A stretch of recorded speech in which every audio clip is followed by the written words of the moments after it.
All right, so I hit record. Is it going? You're good to go. All right, so let me tell you kind of a little bit of the background. I've been running Eugene CrossFit since 2007, 2008. I've logged over 11,000 hours of coaching, okay? And what I used to do in 2008 to 2012 is nobody really knew what CrossFit was. And so I would do these lectures. A lot of the lectures would be based on Greg Glassman's talks from the beginning, from the level 1 certifications, books that I read, and I would kind of combine them into a hybrid of lessons or lectures or whatever, and they'd be about 20 minutes at a time, just kind of packed into those things. Now, what I stopped doing it because people started first hearing more about CrossFit, and I started doing so many introductions and not really having time to it. But then I was thinking a couple months ago is that I've learned so much since then, and the CrossFit world has changed so much. If I revisited these lectures, I can really kind of add a lot of extra flavor that has never really been heard before. A. B, I can revisit a lot of the most amazing CrossFit concepts. And a lot of people that work out here, they don't even really understand what the fullness of CrossFit is. I mean, it's really just an amazing program. And it has been since the beginning, but there's a lot of stuff at the beginning we weren't sure about that we've changed and developed, and thoughts that I've had since then. So just so you know, a lot of these points that I'm bringing up, they're in the level 1 cert, they're in Greg Glassman's talks, and I'm going to be kind of recovering them, but then kind of shedding my own little light in them. Feel free to ask questions if they come about, and a lot of those questions I may be answering later in the talk. But I'm trying to keep this pretty brief to kind of bust it out. All right. So the first thing is I want to talk about what is fitness, and the NASM or NASC, National Academy of Sports and Medicine, NASM, they've never really defined fitness. So it's something that they're training people to do, they're training people to teach, they're training people to and they never really defined it, right? So here comes CrossFit along with Greg Glassman and his crew, and we want to define what we're after very clearly so that we can go for it, right? So that we can achieve it. Does that make sense? Right? And what are we really after? What is fitness? We want it broad and inclusive. That means we want to train you guys to do anything and everything, the unknown and the unknowable, that happens to fall into your lap, okay? And that means that if you are just very specialized, if you've got a 4-minute mile, there's a good chance you can't jump very high, you can't do a pull-up, you can't do, if you've got a 900-pound back squat, you can't run, right? We want Art to be able to do anything and everything that comes across his way. So how do we define that? Right, so there's 4 main definitions. We're going to talk about the first one. From the guys at Dynamax, they kind of come out with these are the 10 fitness skills. Okay? The first, you guys heard these before? Are 10 fitness skills. Okay, so we're covering brand new ground. This is amazing. The first one, I'm going to call training. And these are ones, training. These are organic, training. Organic. The more you work on them, I just worked out, so I'm a little tired. The first one is cardiovascular endurance. I'm not good at spelling after I work out, apparently. Endurance, right? How well can your body deliver oxygen, right, and turn it into energy? Stamina, process and deliver energy, right? The difference between cardio and stamina is you're doing push presses really quick, and then all of a sudden you stop. That's your cardio. You're doing push presses, and they get slower and slower and slower. That's your stamina kicking in, right? Strength. How well can you provide force through your joints? And flexibility. We worked on that a lot today. Flexibility, right? Range of motion. The more you train this stuff, it's organic, the better, the more it improves. Now, the other one is neurological. Right? Neurological, or we call this practice. Okay? This is your brain and your body working together. The more you practice the correct motions, this stuff starts to click. These are balance, coordination, agility, and accuracy. Okay?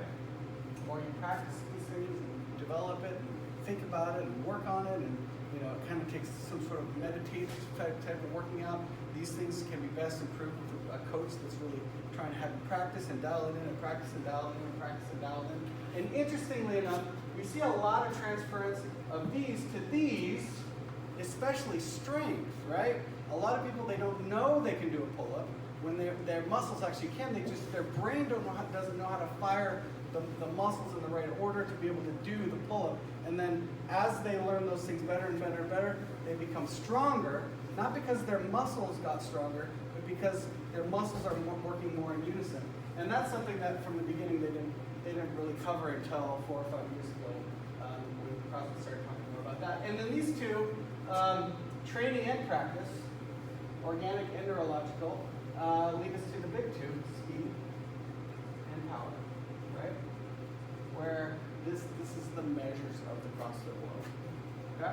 Now, interestingly enough, is that you can improve your fitness and your ability to become fitter with whichever one you're the weaker at, way more so than whichever one you're the stronger at, right? You can improve, if there's one of these that's really holding you back, that's making you struggle, then you have no idea how much help improving that thing is going to change and make you better. Way more so than the thing that's the weakest at, or than that's the stronger. Does that kind of make sense? Yeah. So that's the first kind of measure of fitness, is these 10 things. The second thing, I'm going to call it the hopper, right?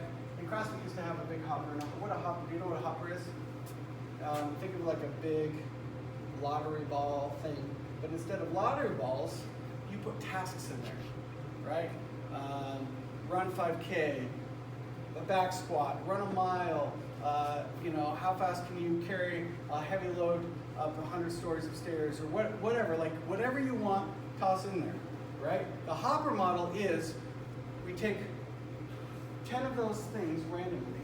The fitter person will be able to complete those tasks better than the not fitter person, right?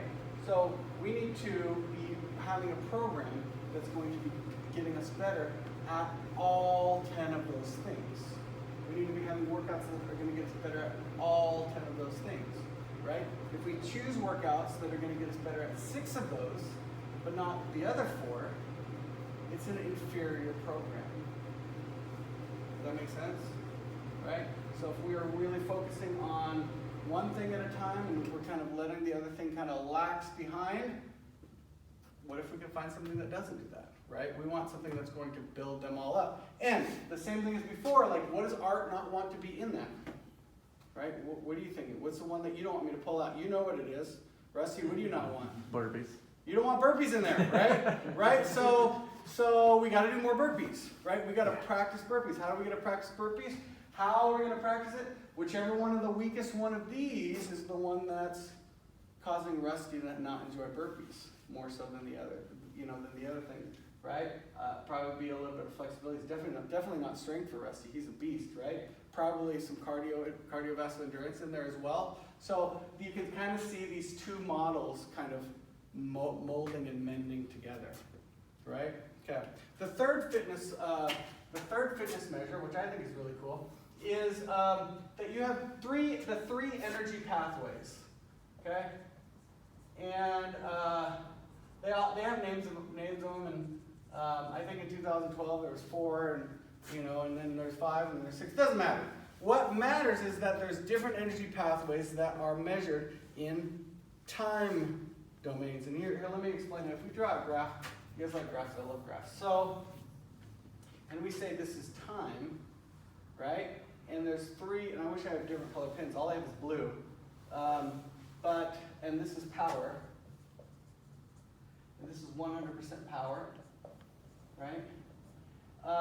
You can really only maintain 100% power for about 10 seconds or less, okay? I think sprinting or lifting your max load, right? This is the phosphagen pathway, but the name's not really that important, but think max back squat, sprinting, 50 meters, you know, max max weight pull-ups. You're only going to get 1 or 2 reps with that amount of weight. Okay. The other one is the glycotic or lactate threshold. This is where you really feel the lactic acid build up, and it peaks at 1 minute, and that's when it really starts becoming painful, and then it ends at 2 minutes. Sometimes you can stretch that out for elite athletes, and people with different genetics are born with different abilities to be able to do this better and all this stuff. But generally, this is going to be about 70 to 80%, maybe a little bit more, where you can maintain that for a minute or more, right? How are we doing? Good, you're at 20% battery. Okay, that's fine. All right, so then what we have this one, and this is the oxidative or the cardiovascular pathway, right? The endurance pathway. This is your cardio, right? Where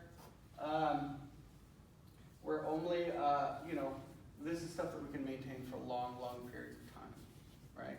So for example, if you're doing something that what you're currently getting in through the air and through the lungs is maintaining the stuff that you're doing and being able to do that for a long period of time. For example, sitting in the chair right now, you guys are in an oxidative state, right? We could probably up at 10, 20, 30, 40% from where you're at now, but eventually you're going to start getting to this lactate threshold. So your ability to do these 3 things is a big component of your fitness. If all you can do is this long cardio and all that you train is longer cardio workouts, then guess what? You're not going to be strong, and you're not going to be explosive, and you're not going to be powerful, right? If all you train is over in here, then you're not going to be able to have that great cardio. So we need a very good balance of all 3 of those things, right? Now, interestingly enough, is that when we're only here, we get very little of this, right? Very little of this, and it takes a long time to recover, and it kind of burns down our muscles, and it's not as good as spending less time in here, or more time in here, in what we call intervals, right? The interesting thing about intervals, short, 20 seconds on, 10 seconds off, 10 seconds on, 10 seconds off, bursts of speed, they're going to improve all 3. Short little minute and a half sort of burners with a minute rest, or 40 seconds with a minute, they're going to improve all 3, right? As opposed to the more cardio, that we're not going to be able to improve this quite as much as being able to do all 3 of those, right? Does that kind of make sense? Well, let me see. And we definitely don't want to be deficient in any one of these, okay? So the question is, like, what is fitness, right? We want fitness to be more of a scientific method, where we want it to be observable, measurable, and repeatable, right? In other words, if we're going to define fitness, we have to have a way to measure fitness, right? So how do we measure our fitness? By making observable, measurable, repeatable. Well, a lot of the CrossFit movements, they're very observable. You squatted down below parallel, and then you went, stood all the way up, or you went above the bar and pulled it up. Like, the range of motions are there. They're moving long loads, large loads, long distances, quickly, okay? So, if we are to take this, large loads, long distances, quickly, what is that a definition of? That is a definition of power, which power feeds into the practice and the training model. So power equals weight times distance divided by time. This top part is work divided by time, right? This top one is work divided by time is power, okay? So if we take a workout, let's say Fran, right? 21 thrusters, 21 pull-ups, 15 thrusters, 15 pull-ups, 9 thrusters, 9 pull-ups, and Art does 95 pounds, right? And he does all the reps, and we can measure how far that bar is going, and pretty much the same 6 months now and then 6 months later. And then we measure how long it takes him, right? Then we have an equation for power, right? And if he gets faster, what happens to the power? Goes down. The power, well, if he gets faster, the time goes down, which because it's the bottom of the equation, power would go up, right? Or if he adds weight, power would go up as well, right? So by improving in Fran, we have a measurable, observable, repeatable of large loads, long distances quickly, okay? So then we take a similar sort of graph, right? And then we say power here, okay? And then we say time. Like, how does Art do on Fran? Art's been crushing workouts lately, but Fran is a workout that's going to probably take him anywhere from 5 to 10 minutes.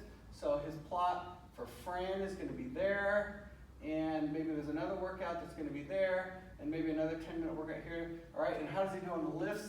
His max lifts are here, and here, this is one he's pretty good at, and then there's one that he's not very good at here. And then we take like a little dot that measures the median of all those lines, and then we take 2-minute workouts, and we put it there, and we take a 5-minute workout and put it here. You just kind of see all these little dots, and how does he do on a 5K, and how does he do on another 20-minute workout, another 20-minute workout. He might have different scores there. And then we take the median of all those lines, right? And this area underneath that curve is his measurement of fitness. Okay? This is a measurement of his fitness right here. All of this stuff. Okay? So I mean, what does that really mean? Like, that means if Art isn't very strong, right? His graph's going to be kind of like that, right? And if Art isn't very good at cardio, right? If it's rusty, it's probably going to really come down narrowly, and anything longer than 4 minutes is like really hurting his power graph, right? Okay? And then we also have to have like a factor for age and genetics and all this different sort of thing. You can't compare yourself really, I mean you could, but you shouldn't really compare yourself to really anybody else because everybody has a different kind of sort of equation with this. But this is like the measurement of power. And this whole thing is what makes CrossFit different than the other programs, in that we are not trying to please you by the WODs that we're coming up with, right? I mean, we have to run a business, so we definitely want people. We want people to enjoy it. We want people to get better. But CrossFit in its essence is trying to find your weaknesses and really trying to help you enjoy making those better. I mean, to some people, it's almost impossible to face those weaknesses. So it's really hard to get them to join and to stay. But they need to, okay, so this is kind of adding my own flavor to this method here, is that improving these weaknesses in fitness can help you improve the fitnesses and the weaknesses in your regular life. It doesn't just apply to your workouts. It can apply to your patience with your grandchild. It can apply to coming up with solutions to deal with a boss that's absolutely incredibly infuriating, right? There's puzzle pieces to be able to do. So being able to concentrate and work on your own weaknesses and face your own shadows in your fitness allows you to go home and work on your relationships and work on your happiness and deal with your stuff at home. And we're having all these like examples of like when something clicks with your neurological fitness, when something clicks with your push press, suddenly you're going home and like for the next 4 days, your brain is like on a different plane of like figuring out and making other things click in your life, right? That's my thing. Now, here's the other thing that I've kind of come up with over the past 15 years in coaching 11,000, 12,000 classes, is that what especially was happening at the beginning with this model is we'd hear Glassman speak and we'd be so excited and motivated and pumped up. that every workout was a test. Every workout was timed, and every workout was measured, and every workout we were trying to get better, and every workout we're trying to improve. And what happens when we do that, right? I don't think Greg Glassman intended it to be that way, or anybody from the beginning, but what happened when we did that is what? Burnout. Not really like injury, but we would just see people like, oh man, this is way too much for me, right? And so what we need to be able to do is we need to have different sort of days, where some days we are working on practicing the movements. Like counting is not important for those days. We're working on trying to think about how we're moving and learning how we're moving, and maybe even not even reporting the score. What was your time, Art? Practice. That was my time, right? I lost track like 3 or 4 times because I was thinking about my feet, right? And one thing I really want to bring back to this gym is more journaling and more keeping track for ourselves for the days that we are testing, right? We still need to be testing. We still need to be testing on certain days, but not every day, right? And in addition, when we test every day, even the elite athletes, right? I remember hearing Chris Spieler talk on a little interview, and he's like, man, I don't even do the bench press anymore. Fran, Helen, all this other stuff, I don't do them anymore because it creates so much anxiety for me that I don't even do it. But I wonder if we could go back in time and maybe have Chris Spieler not do them quite so often, and not test every day, and then maybe it would be a little less pressure for him. You know what I mean? Okay. All right. So 1, 2, 3. Here's the 3 fitness models. The 4th fitness model is this model of health, where it's like a spectrum, where the first one is sickness, and the next one is health, or you can say healthness, and the next one is fitness, right? Where we can plot all these numbers on this graph, like how much can you front squat, what's your thruster time, or what about other stuff like your bone density, right? Or your blood pressure, or your body fat, or, right? And the idea of CrossFit and the idea of coming up with workouts and coming up with programs and coming up with things is that we want them all moving in the right direction, right? Okay, so there might be some sort of tricks that you can do to really lose body fat really fast, and we can get to a body fat number that is freaking awesome. But everything else is over here. Don't do that, right? If we can take some sort of medicine or sort of thing to really launch us forward and give us muscles all of a sudden, right? But then everything else is back over here. No, right? And you know what I've also kind of noticed is that we can plot mental health stuff over on this other side too. Like by working out, we're like our mental health, our stress goes down. And what an interesting thing is too is like we can plot like how much time you spend on social media here. Where I would say like as you get fitter and as you start to learn and work on the movements and start to really improve your discipline, and you start to maybe meditation is another one that helps with all of this stuff, and especially the practice side.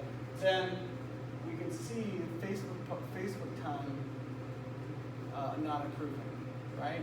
Well, then that leads to the question to, well, Jeremy, why are you on Facebook anymore? Well, because I'm trying to find people that are here so that I can help them be here, right? That dumpster fire of the website.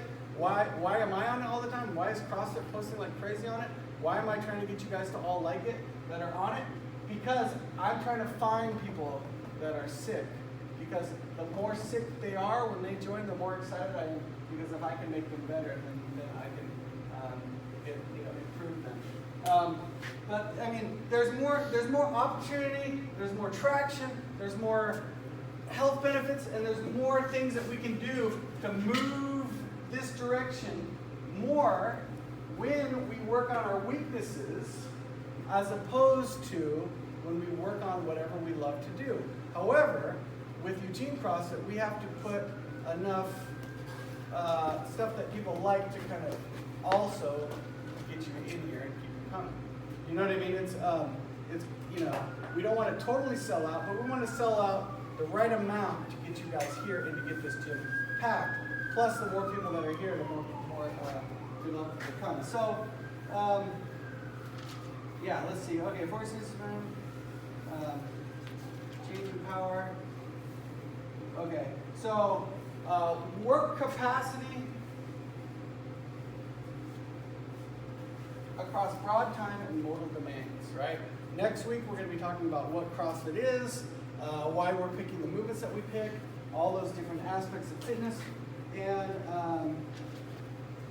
yeah, we'll talk about the CrossFit model, yeah, all that other stuff. Any questions? Did it all make sense, kind of? Yeah. Yeah. Right? Is it all, any of that stuff you heard before? No. No. No. All right. Well, if you have questions, then text me, all right? Yeah. All right. Thanks, guys.